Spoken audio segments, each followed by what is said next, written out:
pensil, kismis, kacang-kacang atau segala macam. Mungkin jangan yang ini ya, ini mah terlalu masih muda. Coba ya kalau anak yang 42 bulan contohnya seperti ini. Pakainya apa? Bu, saya nggak punya kubus, udah aja buku atau buku kotak. Menggunakan kotak, pokoknya mah 8 kotak, kertas, pensil, kertas warna-warni. Ya, kalau tidak kan ini sudah ada warnanya. Makanya kalau KPSP itu jangan di printnya hitam putih. Kenapa? Karena anak ada menanyakan warna. Dan warnanya pun warna dasar. Udah aja di printnya warna. Jadi begini ya. Contohnya, Dek, nah begini. Ditanya, Dek, ini kan ada garis ya. Coba buat garis lurus ke bawah sepanjang kurang lebih 2,5. Minta anak untuk menggambar garis lain di samping garis ini. Nah, yuk Dek, bikin garis yang kayak gini yuk, gitu ya. Tiba-tiba dia gambarnya bengkok. Bu, harusnya lurus, Bu. Tidak seperti itu. Gini saja sudah iya, ini aja sudah iya, ini sudah iya, ini sudah iya. Kalau tidak, kayak gini, gitu. Oh, anak yang Kang Eki ukur dia nggak bisa karena ini dia begini misalnya. Ya berarti dia checklistnya tidak selesai.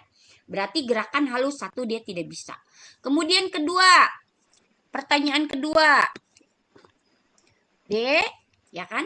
Ini ada kubus nih di depan anak. Dapatkah anak dapat menyusun 8 kubus tanpa menjatuhkan? Nih Dek, ada 8 kubus. Yuk disusun yuk.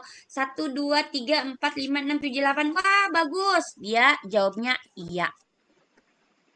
Kemudian tunjukkan gambar di bawah ini. Ayo nak, ini mana yang dapat terbang? Inikah, inikah, inikah, inikah, inikah gitu. Cuman ditanya. Apakah anak dapat menunjuk 2 kegiatan yang sesuai? Kalau dia tidak bisa, checklist tidak gitu. Jadi teman-teman itu jangan ditanya. Misalnya gini, contohnya, ini nih seperti ini nih. Apa yang kalau yang ini masih ditanya, apa yang kamu lakukan bila kedinginan? Dia jawabnya pakai selimut. Misalnya minum teh hangat atau pakai jaket atau segala macam. Ya jawabannya ya. Kalau menjawab 3 pertanyaan dengan benar tanpa gerakan atau isyarat, misalnya ini pakai gini, itu kan berarti diisyaratkan, itu tidak boleh. Jadi teman-teman cukup nanya kayak gitu, Dek, kalau kamu kelelahan atau capek ngapain? Biasanya aku tiduran, misalnya seperti itu. Oh, berarti betul. Dek, kalau kamu lapar ngapain? Ini kalau yang masuk mulut apa? Nggak boleh seperti itu ya. Jadi kalau kalau lapar ngapain? Kalau haus ngapain? Kalau jawabannya 3 iya, berarti tinggal jawabnya contreng iya. Kemudian, nak, ayo, ada satu warna di sini, tahu nggak warnanya apa? Gitu kan? Makanya tadi ada kertas warna. Kalau memang tidak ada kertas warna, cukup ini saja dilihatin. Yang ini hijau. Wah, bagus, pintar. Berarti jawabannya checklist ya. Tanyakan kepada orang tua. Ini baru ditanya ke orang tua. Kalaupun memang orang tuanya nggak ada, bisa ditanya. Dek, bisa cuci tangan sendiri nggak kalau sudah makan? Bisa. Aku bisa karena anak kecil mah nggak jarang bohong ya. Gitu ya. Nah, ya cukup seperti itu. Tanyakan kepada orang tua atau pengasuh apakah dapat menyebut nama teman baik ketika bermain. Dia tahu nggak nama temen yang suka main? Tahu, namanya Dono misalnya. Ya, berarti itu kan ya. Tanyakan kepada orang tua atau pengasuh, dapatkah menggunakan kaos sendiri tanpa dibantu? Kalau nggak tanya ke anaknya, dia kalau pakai baju sama siapa? Pakai aku sama aku, gitu kan ya, gitu ya. Nah, itu untuk melihat kemandirian, jawabannya ya. Letakkan selembar kertas. Nah, yang seperti ini harus dilakukan. Nggak boleh ditanya, dia bisa melompat nggak? Dengan mengangkat kedua kaki secara bersamaan. Tidak seperti itu, tetapi minta anaknya melakukan. Gitu. Bisa enggak? Iya. Ini berdiri satu kaki tanpa pegangan bisa atau tidak? Iya. Nah, ianya berapa teman-teman? Yang tidak, yang kita hitung. Oh, dia tidaknya cuma 2. 1, 2. Jadi apa nih interpretasinya? Tadi saudaranya Eki, dia iya-nya 8, tidaknya 2. Kan gitu ya. Nah, interpretasinya apa teman-teman? Ya udah yang tadi saya sampaikan di depan. Nih, Tinggal melihat saja teman-teman yang di depan interpretasinya. Nah, kalau jawabannya ya, 7 atau 8, meragukan. Meragukan itu apa? Gitu kan ya? Coba tanya ke ibu, nasihati ini intervensinya, anjurkan ibu intervensi untuk perkembangan. Terus kunjungan ulang 2 minggu. Nah, teman-teman, anak itu ada 3 tahap. Tahu, mau, mampu. Tahu tidak? Warna, tahu. Tapi dia kok nggak mau nyebutin karena sedang sakit. Syarat mutlak pengukuran KPSP wajib hukumnya kalau anak harus dalam keadaan sehat. Kenapa? Boroning pengen ngejawab si Kang Eki tadi nanya, saya lagi badannya meriang, kata anaknya teh. Nggak mau. Nah, itu berarti tidak mau. Tapi dia tahu, tapi dia tidak mau. Tapi ada juga yang tidak mampu. Nah, makanya kita harus melihat anak itu tahu, anak itu mau, atau anak itu mampu. Contohnya nanti ada pertanyaan tentang sepeda ya, teman-teman ya. Apakah anak bisa bermain sepeda? Nggak bisa. Kenapa nggak bisa? Saya nggak punya sepeda, gitu kan ya? Berarti dia tidak tahu, teman-teman. Jadi jangan langsung dicetreng. Tidak. Artinya dia karena nggak punya sepeda, gitu. Kalau tidak mampu, punya sepeda nggak? Punya. Tapi kenapa nggak bisa main sepeda? Nggak mau main sepeda. Jadi dan dia nggak mampu gitu. Nah, jadi ketika kita menentukan tidak itu hati-hati. Tahukah, maukah, mampukah, kan gitu. Nah, kalau anak yang sakit sedang ditanya, Dek, bisa nggak ini mengancingkan baju? Nggak mau, alah rewel gitu ya. Jadi hati-hati kita menentukan jawaban ragu. Tanya, tanda tanya. Ragu teh kenapa dia nggak taunya? Kenapa tidak maunya? Kenapa tidak mampunya? Kan gitu. Kalau lagi sakit mah berarti jangan, kan gitu ya. Dan teman-teman harus hati-hati ketika teman-teman mengatakan, ibu anaknya meragukan deh perkembangannya. Bisa kena gebok kita gitu ya. Kenapa? Teman-teman waktu itu di profesi nurse, saya pernah membimbing mahasiswa nurse di TK.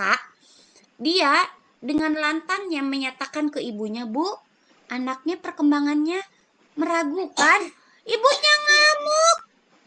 Anak saya semata wayang dibilang penyimpangan perkembangan. Jadi teman-teman harus hati-hati, harus melihat kenapa dia meragukannya. Apakah dia lagi nggak enak badan, lagi nggak mood, atau memang dia tidak tahu dan tidak mampu gitu. Ya, seperti itu ya. Saya kira ini semuanya teman-teman sama bisa dilihat ini sampai dengan usia 72 bulan. Bu, kalau anaknya 74 bulan bagaimana? Kan maksimal 72 bulan ya, teman-teman. Tidak boleh lebih dari 4 bulan. Kalau dia 4 bulan kan hanya lebihnya 2 bulan ya. Tapi kalau misalnya dia usianya 80 bulan ya nggak bisa.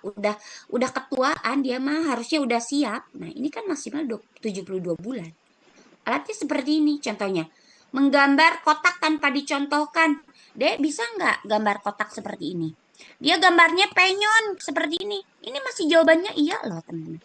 Tapi kalau dia jawabannya dia tidak seperti ini, dia tidak menyatu, baru teman-teman sampaikan tidak. Seperti itu. Cukup seperti itu. Ya. Bisa dipahami tidak, teman-teman? Teh Dwi. Teh Lilis?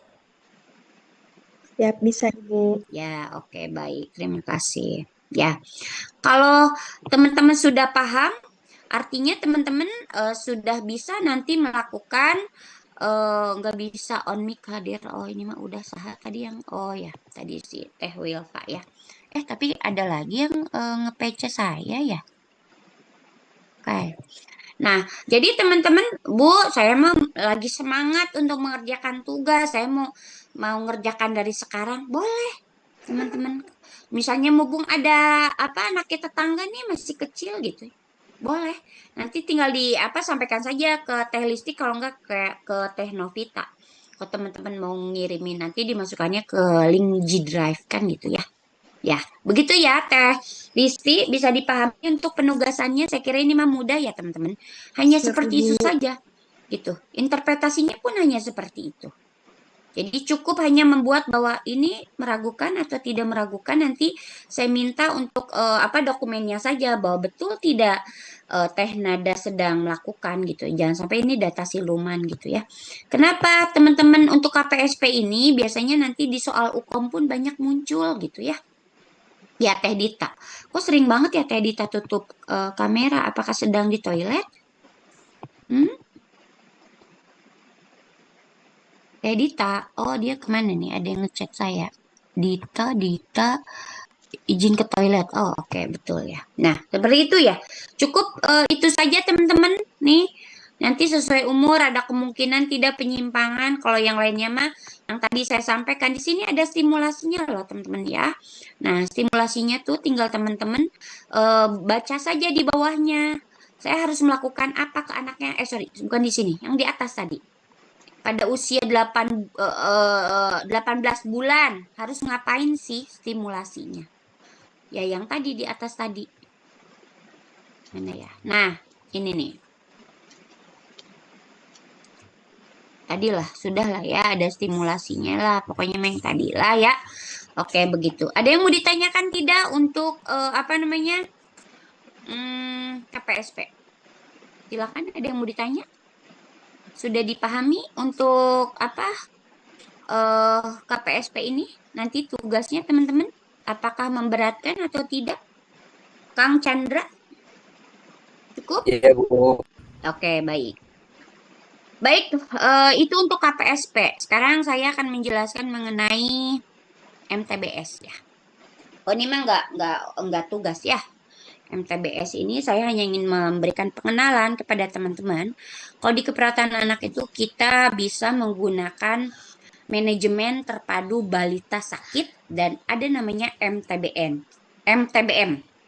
Ini MTBS. Kenapa saya buka di sini ya?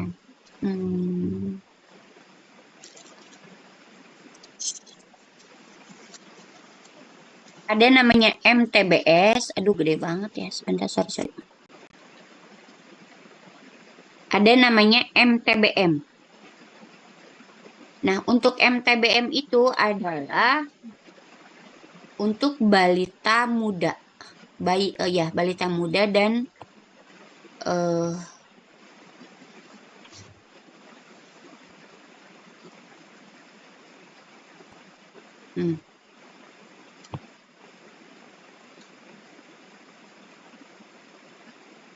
Nah, jadi ada MTBS,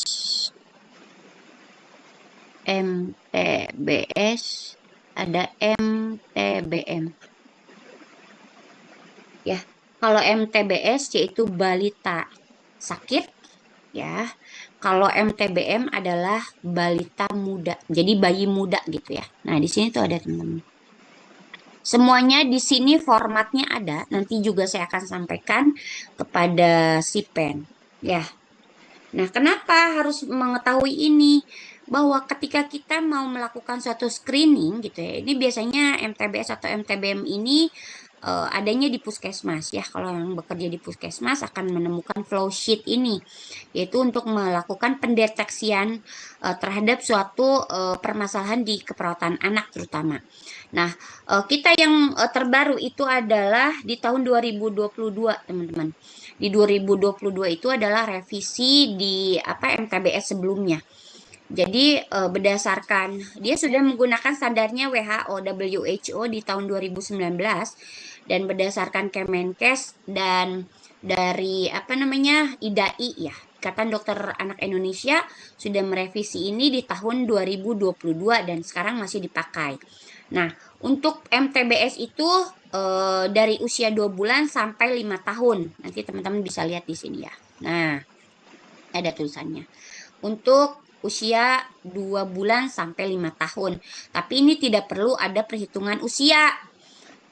Teman-teman cukup apakah saya menggunakan, kalau dia kurang dari 2 bulan, kita menggunakannya MTBM. Kalau menggunakan dia usianya lebih dari 2 bulan sampai 5 tahun, kita menggunakannya MTBS. Perbedaannya apa Bu setiap MTBS ini kenapa setiap tahun berbeda? Nah, keunikannya di tahun 2022 ini MTBS atau MTBM ada yang spesifik ke sini teman-teman. Nah, ini SAGA. SAGA itu adalah segitiga asesmen gawat pada anak. Ya, jadi SAGA itu tambahan yang terbaru dari MTBS di 2022 yang tidak ada di MTBS di tahun sebelumnya, kan gitu ya. Kayak ini suatu yang sifatnya revisi dan terbaru. Nah, SAGA itu untuk apa, teman-teman?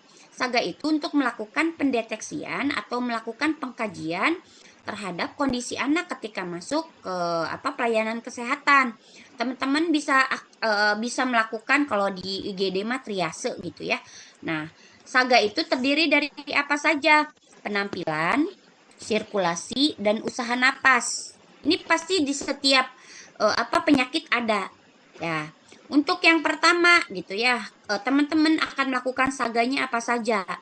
Nah, pertama untuk ketika kita melihat MTBS atau MTBM pasti akan ada proses tanyakan, asesmen ataupun melakukan suatu pengkajian secara wawancara. Tanyakan, apakah anak bisa minum atau menyusu? Apakah anak memuntahkan semua makanan dan minuman? Apakah anak pernah kejang selama sakit kan gitu ya? Berarti kita tanyakan. Formatnya di mana Bu? Nanti di belakang ada formnya. Kalau ini hanya penjelasan dulu. Kemudian sesudah ditanyakan, teman-teman baru akan melakukan SAGA. Ya, segitiga asesmen gawat anak. Apa yang harus teman-teman lakukan? Lihat dan dengar. Jadi tidak hanya kita tanya, tapi kita harus melihat inspeksi dengan auskultasi. Apa saja? Yaitu untuk melakukan SAGA penampilan. Di sini semuanya ada teman-teman. Tinggal ditanya dan didengar. Dilihat maksudnya. Apakah anak kejang? Betul tidak anak ini kejang? Gitu ya. Apakah anak tidak dapat berinteraksi dengan lingkungan atau tidak sadar gitu ya. Ini berhubungan dengan kesadaran, tingkat kesadaran. Apakah anak rewel? Itu untuk penampilan ini tinggal kita lihat dan dengar. Kemudian untuk usaha napas. Apakah dapat tarikan napas? Ini retraksi dada maksudnya. Kemudian ada stridor, cuping hidung, posisi paling nyaman dan menolak berbaring misalnya dia kayak sesak gitu ya. Kemudian untuk sirkulasi, apakah anak tampak pucat? Adakah sianosis, gambaran kutis? Ada permasalahan di kutis nih ada di sini, tah seperti ini udah ada gambarnya. Adakah yaitu permasalahan pada kulit, batik kutis? Nah, kalau sudah kita masuk ke sini, dia akan melakukan klasifikasi. Jadi ini pertama, ini kedua, ini ketiga. Ini ketiga, ini keempat klasifikasi dan ini kelima. Yang ketiga, gejalanya apa ya? Terdapat satu atau tanda gejala dari semua hal ini akan terlihat tidak? Gitu ya. Kalau dia ada permasalahan di SAGA ini berarti dia klasifikasinya gagal jantung paru. Harus diapain? Nih, lakukan begini kan gitu. Dia masuk kemana? Oh, tidak terdapat salah satu tanda gejala di sini. Penampilan aman, usaha napas aman, sirkulasi aman, berarti dia stabil. Ya udah, tindakannya apa? Tidak perlu ada tindakan kan gitu. Mungkin dia hanya demam biasa misalnya seperti itu.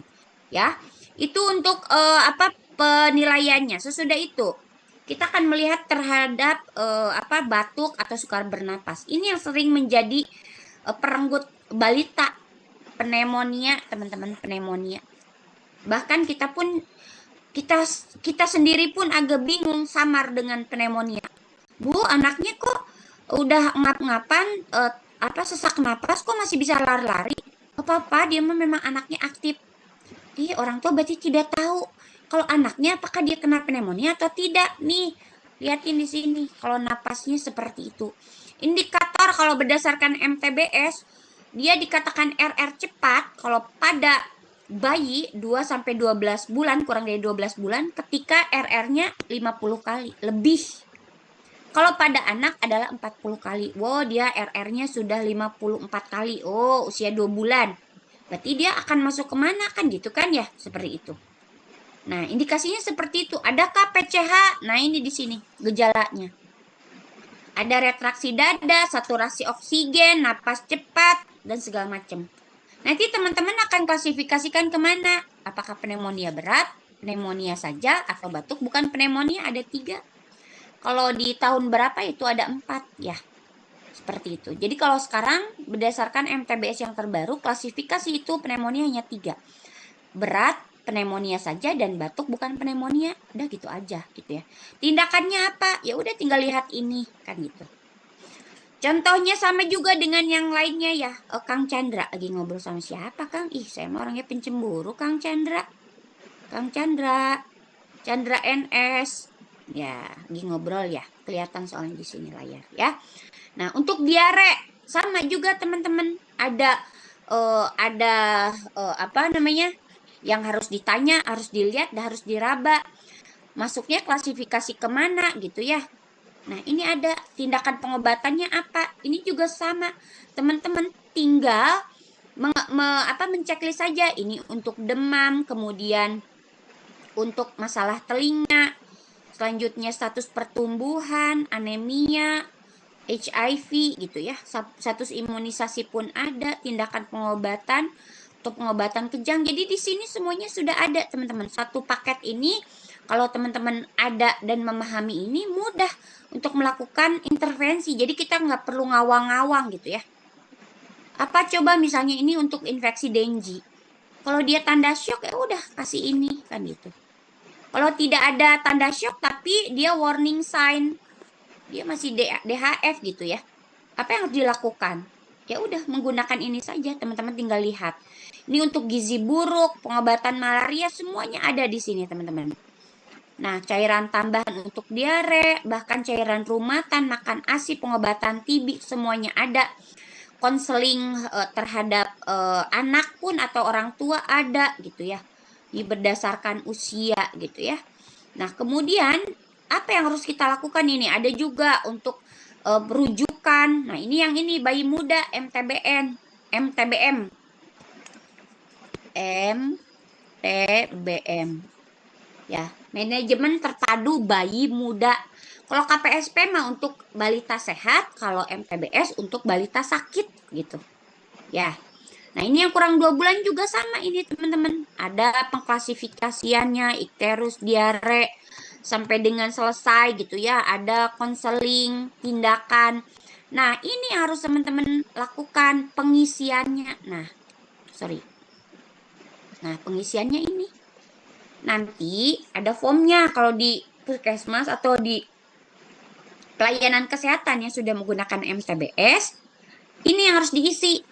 Ya, tanggal kunjungan, NIK ini mah semuanya yang berhubungan dengan apa namanya biodata, alamat, nama anak, laki-laki perempuan, ibu, nama ibu, usia, tahun, bulan, berat badan, PB, TB ini semuanya diisi. Masuk nggak daerah endemis malaria Jawa Barat itu masuknya ke middle ya kalau nggak salah. Nah di sini juga ada. Nanti misalnya ada teman-teman di contohnya di Sulawesi. Sulawesi ini dia masuknya endemis malaria atau tidak di sini ada semuanya teman-teman tentang malaria nanti kita lihat ya. Nah misalnya kalau iya ya berarti contreng ya. Ada nggak permasalahan dengan malaria? Oh tidak ada. Lingkar kepala semuanya dituliskan kunjungan pertama misalnya iya misalnya. Atau kalau tidak berarti kunjungan pulang kedua misalnya gitu ya. Tinggal diisi. Nah, ini yang bedanya. Pertama, tadi saga. Kalau yang di depan itu penjelasan, ini sudah form untuk ke pasiennya. Jadi, teman-teman akan melakukan apa? Tanya dulu. Ini kan tanya. Ya, kemudian dilihat untuk saga pertama penampilan. Saga kedua usaha napas, berarti lihat dan dengar. Sirkulasi juga sama. Ada tidak? Dia masuk klasifikasi apa? Lihat yang tadi klasifikasinya, apakah gagal jantung paru atau bukan. Tinggal isi di sini. Yang di depan tadi itu untuk nyonteknya, tindakan pengobatannya udah tinggal nyontek yang di depan kan gitu. Tadi. Ya. Nah, kemudian ini untuk klasifikasi pneumonia. Ya, ini juga sama. Berapa lama dia permasalahan batuk? Misalnya dia 2 hari, hitung napas per menit. Ini kan untuk usia lebih dari 2 bulan, misalnya dia berapa kali ya? 55 misalnya. Kan gitu kan? Ada tarikan dinding dada ke dalam tidak? Ya atau tidak kan gitu kan? Ada wheezing tidak? Ya atau tidak gitu. Saturasinya berapa?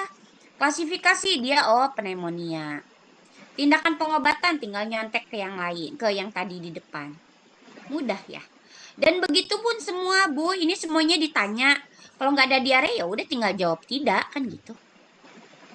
Kalau ada demam ya teman-teman periksa demamnya kan gitu ya. Ada nggak masalah apa telinga? Kalau nggak ada ya tinggal contreng tidak kan gitu. Ini kalau yang ini mah teman-teman tadi yang berdasarkan standar deviasi ya tadi yang saya tuliskan. Apakah dia masuk standar deviasi mana? Mau BB per PB atau BBU, PBU, misalnya PBU panjang badan usia gitu kan. Nah, tinggal diisi saja ini. Ya kan, semuanya diisi, ada nggak stunting? Nah, permasalahannya yang sekarang itu kan ada stuntingnya kan gitu ya. Lingkar kepala, ada tidak anemia? Tidak ada, ya udah nggak usah diisi gitu. Status HIV, kalau tidak ada ya udah nggak usah. Kalau ada tentang permasalahan HIV, berarti baru diisi. Imunisasinya seperti apa? Tinggal diisi. Ada nggak pemberian vitamin A? Keluhan lain tidak? Ya tuliskan tidak gitu. Seperti itu. Ya, pemberian makan dan segala macam. Ini kalau yang ini untuk MTBM. Udah selesai teman-teman. Nanti kan teman-teman tinggal ngisi saja di sini intervensi tindakannya. Lihat dari mana? Ya, lihat yang tadi saya sampaikan di depan. Semuanya ada permasalahan ini. Nah, contohnya begini.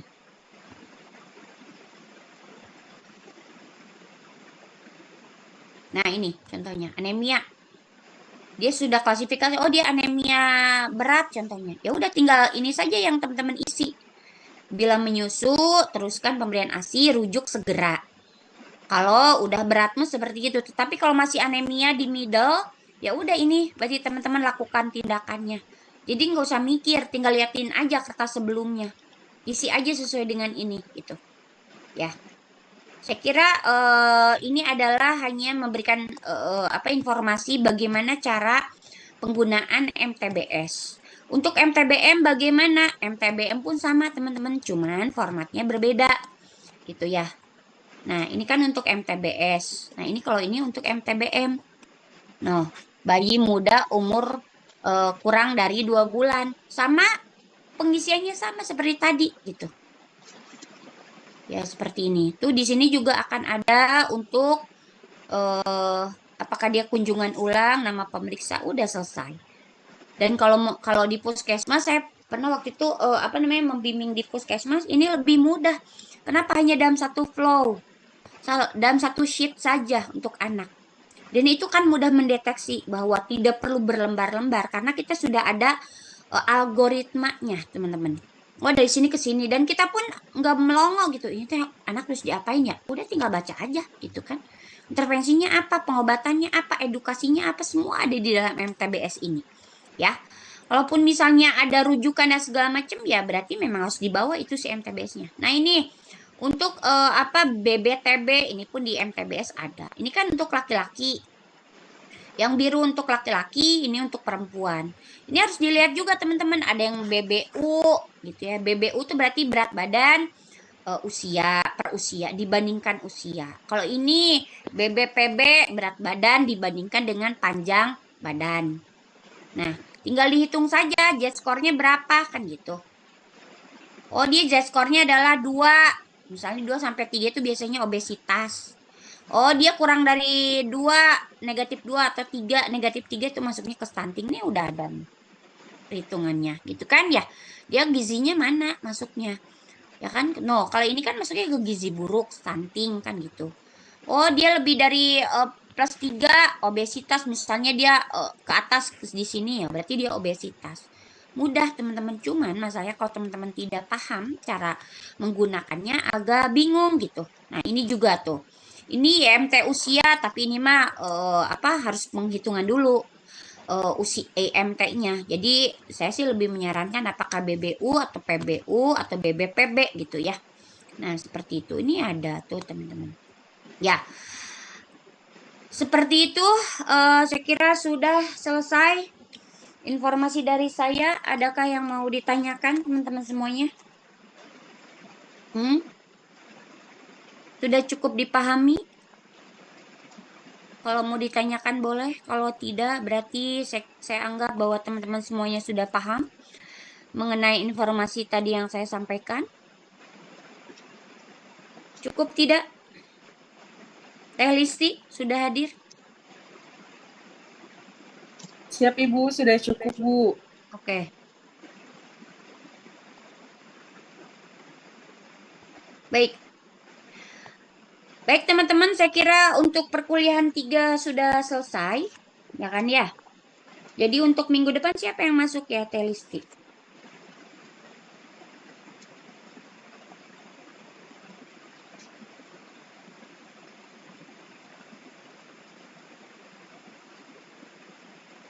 Bentar, saya sambil liatin RPS ya.